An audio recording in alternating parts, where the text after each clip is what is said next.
Ron Howard. How are you? Thank you for being here. It's a pleasure. Pleasure to be We're here. going to talk opera. Wow, how about that? Pavarotti. How did that come about?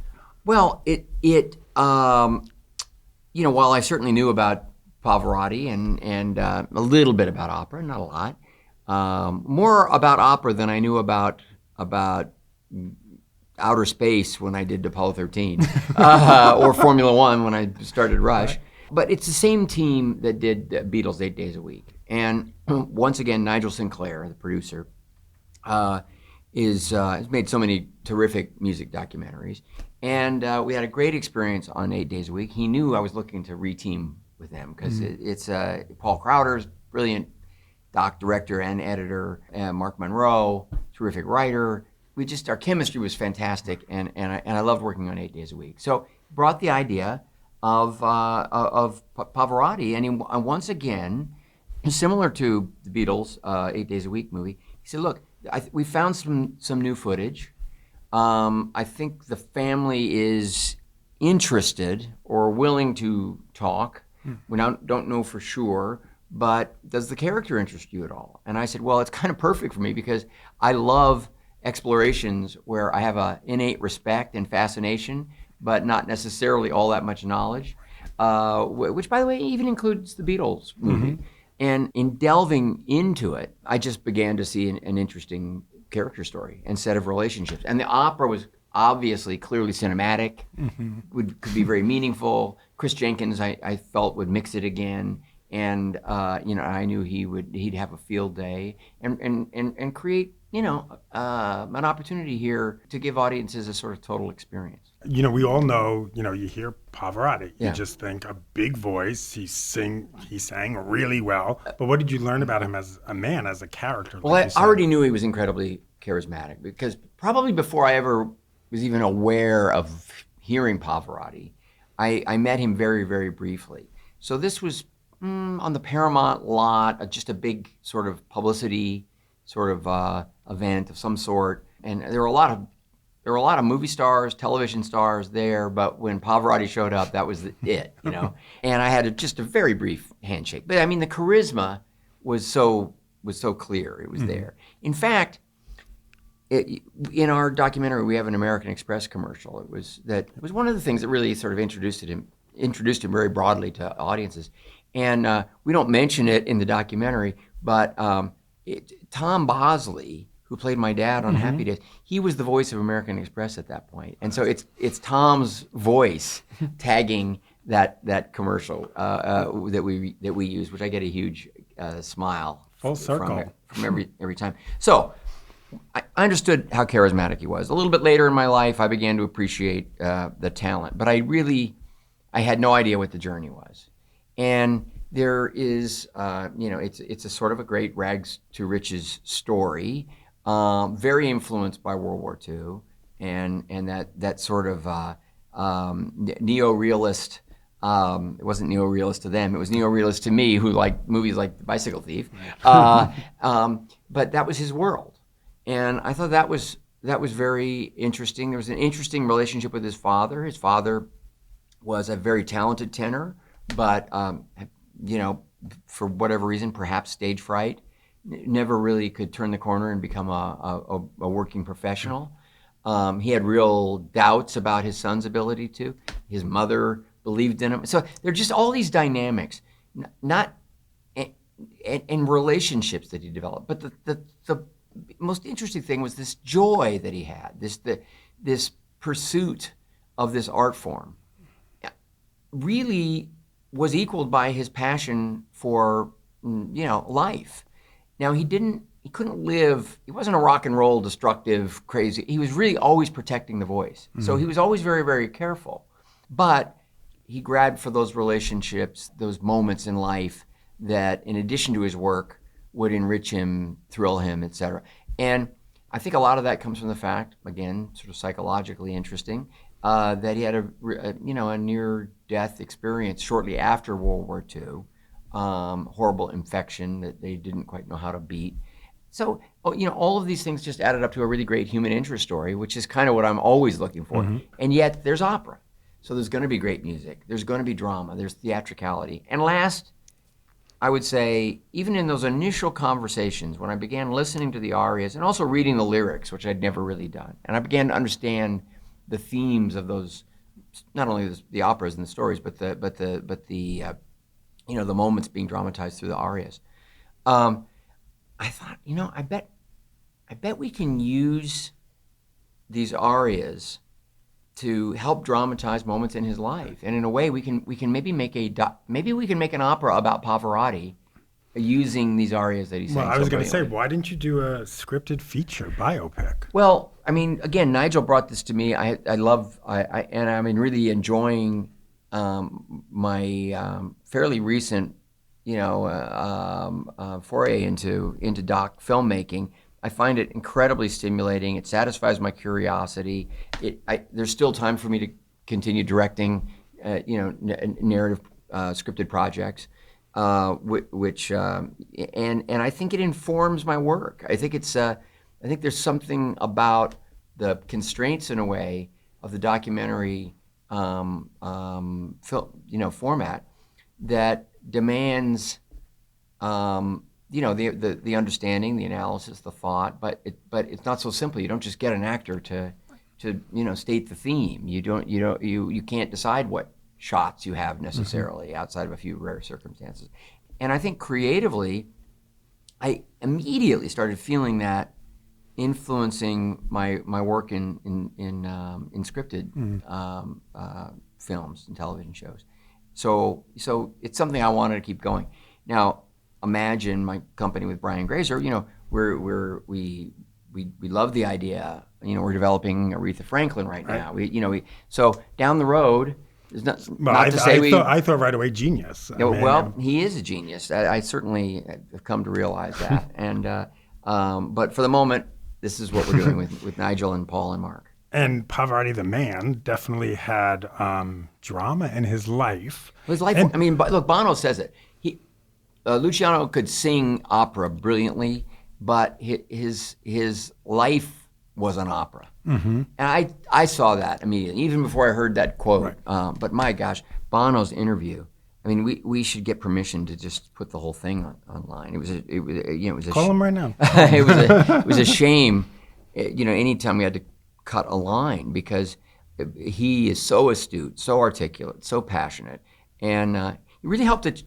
In his interview, he really helped us achieve the thing that I was hoping for, which is to sort of understand the price, the cost of the effort and the art form, and what it means to be that kind of a singer, and also show the real love and affection that he feels toward this artist as sort of unpredictable, even mercurial as he could be, and some of the choices that he'd make, some of the regrets that he gathered. As Bono says, it's sort of all there in the performances. Were you surprised? I was surprised to learn. I'm not a Pavarotti expert, but I was a little surprised to learn. All of a sudden, we're going in the doc, and he has this girlfriend who was his assistant, right. But you're interviewing his widow, right. Or ex-wife, I guess, right. At that point. Right. So I'm like, wait, is his wife still around? And his widow. Right. Well, I mean, again, this is it. And also you have to remember, as we make clear in the documentary, you're talking about Italy during that period, right. And the idea of divorce is something that was not done, or certainly highly problematic, right? So I don't think that initial relationship, as sort of beautiful and significant as it was for him, it yielded the children and all relationships that were precious to him, including the first wife. Adora, always, he never spoke badly. But I think the romance is gone. I think I think their lives kind of went in different directions in a way, with him on the road. Not to make excuses, it's just life. And I do think that he went through a series of relationships. I think they were kind of unsatisfying in certain ways, or they just didn't come to fruition. Because I think he was very romantic, right. And I think he wanted to be singularly in love. Well, it was really when watching him in some of the restaurant footage, I guess, and everyone's singing. I was like, oh, I just want to hang out with him. Yeah. Like, I want to go eat pasta with Pavarotti and just be around that table. I know people who did have that experience, and everyone raved about it. And the fact of the matter is, even people who would acknowledge, he could be a kind of a prima donna. I mean, he was very particular. He would, if he didn't feel it, if he didn't feel well, he would cancel. He would cancel shows. He lived that way and frustrated people. But he was always coming from a place that people could somehow understand and relate to, and they liked him. They appreciated him. And it was interesting just to see that, and I think you see it in the family, even the women who he'd had relationships with and broken off, that there really wasn't bad blood. There was sadness, but I didn't even feel regret or remorse. I mean, when his... from the women, not him. I think he felt some remorse. But the ex-wife feeding him when he's on his deathbed. Yeah, and that just... Well, that's operatic. There's love there. There's just true love and appreciation, and and a kind of and an understanding and acceptance. It is unusual. It's dramatic, and I think in some ways I found it moving. Right. Yes. And he was insecure. Very. Which we hear it all the time about artists that deep down inside, everyone's insecure. But to hear this man who's been given this voice, like, how do you look at a performance and say, you know what, I could have done better? I go to die. I mean, he dreaded these performances, which is probably, again, why later in his life, when he wasn't always feeling well, he would just decline. Because, look, the art form meant so much to him. This didn't come easily to him. That's the other surprise. You asked me earlier, at the beginning of the conversation. I was really surprised to see that he was not a prodigy. That he was well into his 20s before he began to make a living at it. After 6 years of hard training, leaving his job as an elementary school teacher to finally try to take the leap, thanks to his mom pushing him a little bit, and finally making that breakthrough. And I think that dedication was something that he, never. I don't think he ever took the art form or the career fully for granted. Right. Even if he was canceling here and there, I think he was probably doing it, not because he was bored. I think he was doing it because he didn't think he could live up to it. Right. But how about the scene? There's a scene at the end where one of his daughters is talking about him when he's very ill, deathly ill, and not performing anymore. And he doesn't really want to listen to any of his recordings, and he finally agrees to, and because he never liked hearing his voice. I mean, I don't like hearing my voice either, but I'm not. I'm not a singer. I don't mind watching my movies. I can do that most of the time. I don't look back very much, to be honest. But and then he's watching, and he sort of, it's beautiful to see the way she explains it, but that he thought, well, I was good. Mm-hmm. And it's a little bit of a surprise, and it's a beautiful moment to contemplate. Maybe that insecurity, again, is what fueled him. So I think there's always this question of which we deal with in our Genius series all the time. You're right, it makes him a good candidate.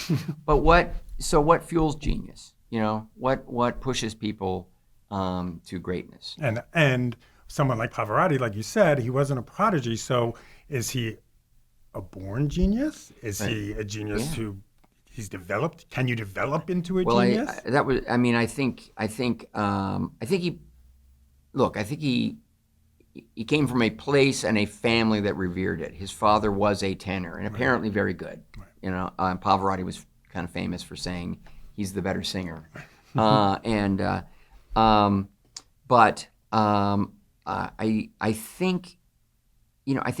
think that art form demands a level of commitment. I doubt if there are any naturals. Right. There are people who probably have it in their structure, their DNA, to perhaps be able to achieve these things. But it is a really interesting art form, as I came to discover, because it's acting, It's performance.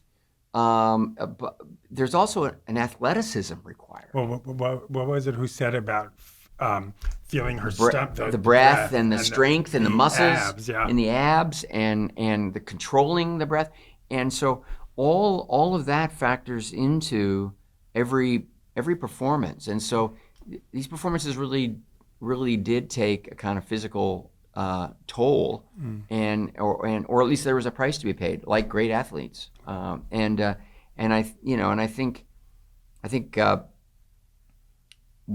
think listening, once you just stop and think about it a little bit and know anything really about it, and you start listening to some of these arias, you realize it is a little bit like watching, Michael Jordan take off at the free throw line and slam dunk. I mean, that's like not supposed to quite be possible. Right. And then at the end, you're kind of exhausted. Yes.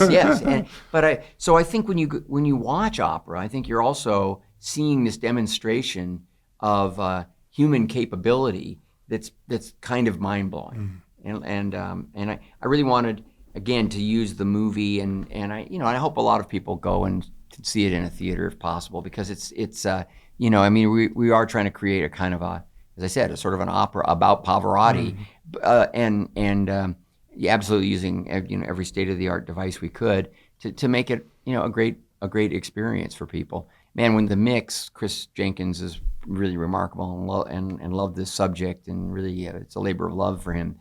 But we have a couple of sequences with the three tenors, it's unbelievable. You could watch that over and over again, and it's almost like every time you watch it, it's as if you're watching it for the first time. Yeah. And when they start competing, it's incredible. That was amazing. And you realize it is something, there is competition, and you also see, and it's probably one of the reasons the three tenors were so successful and interesting, especially to maybe non-opera devotees, is that, wow, they actually do all sing differently. Yes. It isn't the same. Right. There is interpretation, there is style, there is their own instrument at work, and that's, I found all that really entertaining and fascinating. So Aretha Franklin, who is going to play Aretha Franklin? Well, we're still working on it. We are still working on it. How do you even cast something like that? Well, it's there will be at least a couple of ages, just as we did with Einstein and Picasso, as we encompass as much of the life as possible. But I really can't talk about it too much because it's honestly just being written and shaped. But we're going to do justice. And do you already have the music rights? Because you need the music. We need the music rights. Yes. No, we're in good shape there. That's great. And so does this mean Mary Shelley is sort of put to the side, or is that happening at the same time? Mary Shelley is, I think, put to the side, and a great subject. A handful of the scripts have been written, but Aretha seems to have both the network and our attention at the moment. And Hillbilly Elegy. Why this is a controversial book. Yes. Why would I walk into that? Right.